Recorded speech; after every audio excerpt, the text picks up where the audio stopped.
Yeah, my cousin Justin's father, which passed away, came so decided to migrated here first Okay. because he was very educated.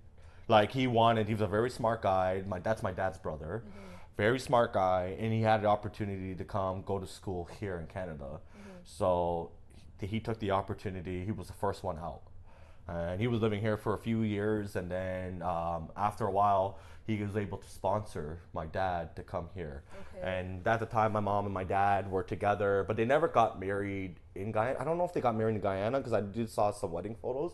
It didn't look like it was Guyana. If you look Yeah. at the background, it looked more like Cool. Canada. Yeah, yeah. So my mom, my dad, they met each other, and they were, work like my mom. One thing my mom always told me is that my dad will always give her some nice clothing and stuff like that, and she'll feel pretty for that reason, and she will love it. And then I think that's when my mom like started to fall in love with him for those reasons. I know there's more to it, but I know that was the highlight that my parents would tell me. And then so Donald is my uncle, my brother's sorry, my dad's brother. You guys. And so he came here and he decided to sponsor my dad and my mom to come here 1st. And then that's when my mom, my dad came here. They lived in Toronto, like I wouldn't say ghetto area in Toronto, but it was an area in Toronto at the time was really, really ghetto. Oh, yeah, yeah. It was really tough for them, so they found an apartment. People would always get this misconception that Guyana is not a Caribbean country because we are part of South America. Because you're not like on an island. We're not on an island. Like as you see St. Vincent, you see Barbados, you see Dominican Republic, you see Trinidad and Tobago, which were always like everybody would always compare Guyana and Trinidad the same because we have a lot of the same yeah. as amount of Indians that live in Trinidad, Okay. just like we live in Guyana, Yeah. right? Even though they speak a little bit different in the accent wise, Yeah, yeah. right? We're more like hey bye, right, for a boy in Guyana. In Trinidad they say hey boy. So boy, like I find it more smoother, a little bit more sexier Okay. than the Guyanese accent. I'm sorry, no offense. No offense. It's a little harsh on the Guyanese accent, but I still love it. But reason why we're still considered a Caribbean because we're still part of the Caribbean Sea. Yeah. Because we're close along. Look, we're close by Trinidad, Grenada, Barbados. So we're more towards the coastal area. So we're a part of the Caribbean Sea. So we're still part of culture-wise. We are Caribbean. Yeah, yeah. And that's what people always have to understand. That geographically, no. Geographically, we're part of South America. Even though we're the only English-speaking country in South America, but we are Caribbean. Sick. Yeah. Do you want to go eat some Caribbean food? Gilbaca is like a catfish, famous in Guyana. Okay. And to get it, you have to get it at a Caribbean store, and they ship from Guyana to here. Cool. And I'll tell you what hasa is. Hasa, Trinidad people, they call it skakadoo. Skakadoo. I think I pronounced it wrong, but it's same fish, catfish, but scale fish. Okay. Right? And it's famous in Guyana. It's famous in Trinidad. But my dad used to catch that when he would. There's this place in Guyana. It's like the water is very muddy, very black. And how to catch them? They use sage. So sage is this plant, Yeah. right? That you put in water, right? You put it in your hands. You rub the sage in your hands, and when the fish comes up, they don't catch it with nets. They used to. Well, I didn't. Now they catch it with nets. My dad will catch everything with his hands. Wow. Fish because they swim up to you. You think Canada and America are the most diverse countries in the world, but especially Canada. But if you look at these Caribbean places like Trinidad and Tobago, and if you look at like Guyana, we have Chinese, we have obviously the two race that are like the biggest there is black and Indians. Then you got the Chinese, then you got Portuguese, then you got Emiranians. You have like all those people living in there. It's called gilbaca. It's one of my dad's favorite dish, and you could only get it in Guyana, and that's what I used to eat. And I hated it because it had so much bones in it. I remember when I was little, I would have one bite of it because thinking that all the bones are out. It got caught in my throat, and it hurt me so much. Tell me your origin story now. Like, how did you grow up? How was it in school? Being like, because early 90s, like how many Guyanese people were in school? And that's the thing too. So when I grew up, I didn't identify myself as a Guyanese person. Like I didn't know my roots until I got into maybe high school, transitioning into it. But all I remember was that I remember my mom. I would wake up and my mom would get dressed, and she took me into a car and we drove to Huntington Ridge, which is in Mississauga. That was my first kindergarten, Huntington Ridge? Huntington Ridge. I still live close by it. It's like I went through this gate and then teacher came and said, "Hi, Kevin." I forgot her name. I think it was. That's the one thing I remember the teacher's name, but it's hard to recall. But I remember her, like her face particularly, and she'll be like, "Come in, Kevin," and then I see my mom walking away. I'm like, "What's happening?" I start crying. No, yeah. I cried the hardest. And then it got to the point where like I stopped crying, and then my first friend was a girl that was very nice to me, and she would like take me in and like, you know, show me around. We'll play like games. We'll play like we're on a bicycle and all that. But like I said, like if I know about my roots at the time, I didn't have that identity of being Guyanese. I just knew I was just a brown kid at school, and meeting another brown girl and another brown girl. Like all my friends were girls when I was in kindergarten. I was actually looking up the Guyanese flag this morning to do this, right? And I wanted to know what it meant, and what the thing that struck me the most is the arrow? The black line, and how that means like the determination and resilience of the people. And I'm like, that's literally Kevin, because you don't let anything stop you from getting to your goals, and at the same time you're always there like for your family. For morality, like I cannot be the person to say no. You know, like I can't. My youngest brother, he's changed. He's different. Okay. He's more into like, he's a little bit more selfish, but in the same time, like I've noticed that he does achieve a lot, right? Because of being this selfish attitude. Putting himself first, and which is, it happens to everybody. If you're kind of selfish, right, you kind of bring yourself up more. Whereas I was kind of a little more delayed in that sense, where I never focused myself fully until I got a little bit older.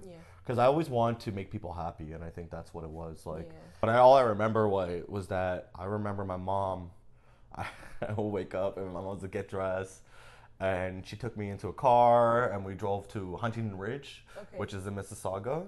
That was my first like, you know, kindergarten. Huntington Ridge. I still live close by it till this day. And I remember I was like scared because I'm like, where am I going? My mom took me out of the car and grabbed me. You didn't know you were going to school? I didn't know I was going to school, but I feel like that's every parent taking their kids for the first time in school, knowing that they gotta go to school for the first time and you're gonna leave them there, and then they're on their own, and then it's scary, right? Even for the parents too. My mom almost balled up because my mom feels bad, she feels bad. I remember she gave me this backpack, and then I just like I went through this gate, and then teacher came and said, "Hi, Kevin." I forgot her name. I think it was. That's the one thing I remember the teacher's name, but it's hard to recall. But I remember her, like her face particularly, and she'll be like, "Come in, Kevin," and then I see my mom walking away. I'm like, "What's happening?" You know, I have to tell you a story about that. My our other Guyanese friend Devin, his mom made a hot sauce. It was in a mason jar. Yeah, it's in a mason jar. and like we were putting it on toast, and we took a big bite. We didn't realize how hot it was. It was one of those that was like. I'll tell you right now, homemade hot sauce is a next level. There's a part in Guyana, it's called Barbies. It's like the countryside. Georgetown being the capital city. My parents didn't grow up there, but they always travel back and forth. But because in Guyana, you'll have like a house where like 12 or 13 people will live under. So everybody has to make ends meet. Like everybody has to do their part, try to make money here and there. A lot of it is we're just selling like products where it's like my dad will go out to fish and like grab a bunch of fish, and then we'll sell those fish to the local people. Like a lot of trade. Right, a lot of trades, all that. And at that time, that sold as such a norm in Barbies, right? So like they didn't have the money, otherwise they would have been farmers. Most of them were farmers, right? But my parents, I don't know if my parents were, but I know a lot of my uncles and everybody that lived there in Barbies were farmers, and then they had like a rice farm. We ordered the pepper shrimp because when I grew up, I'm eating Hakka Chinese, especially Guyanese food. I won't say this is really Guyanese food because I know the authentic Guyanese food is a little bit different, but this is what I would eat when I grew up. So pepper shrimp was one of them. Special fried rice will be another one. I'm pretty sure everybody will know special fried rice, chow mein. And then we got the mixed vegetables. So we're gonna order that for now. But we didn't order any of the curry stuff because I don't know, depending on what our mood is, but we can. Okay, if we're But I would rather later. her, if she would have tried proper curry chicken. My mom makes the best curry chicken ever. Oh, okay. So like we have to get your. It's mom always to do this. authentic when you go to a Guyanese household. So like, can I film you as I ask this vital question? Sure. Okay. So is it chicken curry or is it curry chicken? That's been a longer debate. I mean, it became to the point where people would like fight each other over it. Oh yeah. But I think it's so ridiculous. I don't think there is a better way of calling it. I think they're both correct. Okay. Right? I don't know if you look at those part, like how did he behave in school? How did he behave with his peers?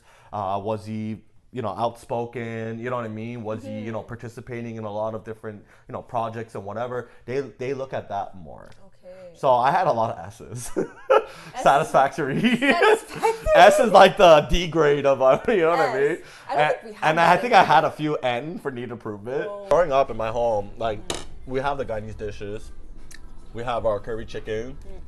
We have what is called, we will eat okra with shrimps and rice. I'm not a fan of okra. Okay. I don't like when I split open an okra and I see the enzymes that come out of it. I just find it disgusting. It reminds me of spit. Yeah. I wasn't so much fan of it in the beginning. Like we eat dal and roti in the morning. Sometimes for breakfast I'll have the heaviest hearty meal. My mom will take a plate and put dal on it, and then for me when I was a kid, she'll like tear up the roti for me and put it on top of it. So I'll just eat the dal and roti just like that. But there's no meat. I mean, you have lentils, you have fiber and all that. But I hated it. And I hated it so much. My mom would force feed me. My mom used to feed me with her hands all the time when I was little. Yeah? She'll never use a spoon or anything like that. She was used to doing that. And ever since then, till this day, like depending on the food that she eats, she will eat with her hands. And I think a lot of Indian culture, they do the same thing. We put others before us all the time. Like especially like my aunts and uncles who are struggling and whatever. If we need to send money to them, we'll send money to them. We'll help them out. We'll be there. Like my mom's been doing that since day one. Like and I learned that quality. I've learned that quality from my mom too. Just doing things for others and like helping them out. Just seeing them being happy and thanking you is just the gratification that I like. That can sometimes make you feel. And that's my mom. That's my mom. How much my mom complains. Oh, I help these people and they treat me like shit. Like so in a traditional Guyanese dish, you leave everything in a pot. Yeah. Because the flavor with the bones and all that, right? It just tastes better. My mom puts everything. We'll cut up the chicken, bones, everything in. I just find that the flavor profile is a lot more better with the bone. And it's easy too. Like that I don't mind. But with fish, you get the little like tiny bones. There's times you think that you got all the bones out. Yeah. And the minute you eat that, when I was a kid, I almost choked. Oh, one thing that I wished I could have asked her to give me back, because when I was in Germany when I was 15 years old, I rolled a What is it? I wrote a whole journal every day of like my adventures in Germany. And the thing was like, oh, I'll give it to you when I fill it up and when I'm back, right? And there was like drawings in it, all kinds of cool, funny things, and all the adventures I went through, like my day-to-day like thoughts in Germany as a 15-year-old. And I gave that to her. And I broke up with her when we were like 16. Yeah. She was a friend. And she has all that details. She said, I'm going to burn the book. No. I know it kind of sounds bad, but if you were making the most money in our family, you would see more like praise. You're doing well, I'm happy for you and whatever. And I didn't have the concept of saving at the time because, I was so stimulated with the world. Like I just wanted to spend money, have fun and all that. Yeah, so money was one of them. Another one was that cleanliness, like making sure that, especially with the household, like if I live in a house, everything has to be clean, spotless, organization. They taught me the value of being well organized, which I've learned a lot. Also too, you get up, you make sure your bed is made, you make sure that everything's clean, spotless, and all that. My parents taught me that. I think every Guyanese people can actually say that, because soon you're sleeping and you sleep over, your mom's gonna wake you up in the morning, knock on your door, get up, make up your bed, go take a shower. This is the pepper shrimp. This is like one of the best. Have you tried this before? I'm vegetarian. Oh yeah, okay. Fair enough. Thank you. Thank you. Whoa, this smells like super Yeah. This is like, I would say right now, like if I would have bought it and eat it at home, it won't taste the same as when you buy it from the restaurant and eat it right there. Oh, because you want that freshness that comes right out of the kitchen. That's fair. Yeah. See, look at that. You know what you're doing. You're doing what my mom Would I get your mom's seal of approval, you think? Yeah, no, it's good. That's good. It's good. Nice. So things can be very spicy. There's this hot sauce right here that's very, very spicy. Just in case it's not spicy enough. Yeah, well, I mean, I don't know what your level of spice is. I don't know. It's advanced for a white person. And I guarantee it has like all kinds of peppers in there. There's a roti called dal puri. Okay. Right? So what it is, roti, inside of it, you get the dal, but it's in powder form. So you mix it up. That's hard to make. And if you were to buy that in restaurants, dal curry with chicken and all that, it's expensive. It's like almost $20 for all that. So it's a process of making that. It's a really, really hard, right? But my mom makes the best of it. If you guys want to try like real authentic curry chicken with roti and all that stuff, I'll have my mom make it. Oh my god. And then I don't know why this flies, but anyways, I'll bring it over. You guys will like it. Okay. You guys will love it. Oh, it's so good. All right. Nothing beats what your mom cook, at I know. home. Everybody thinks they're the same, but they're not. Like Guyane Française. Yeah, because if you look at the French Guyana, it's spelled with G-U-I-A-N-A.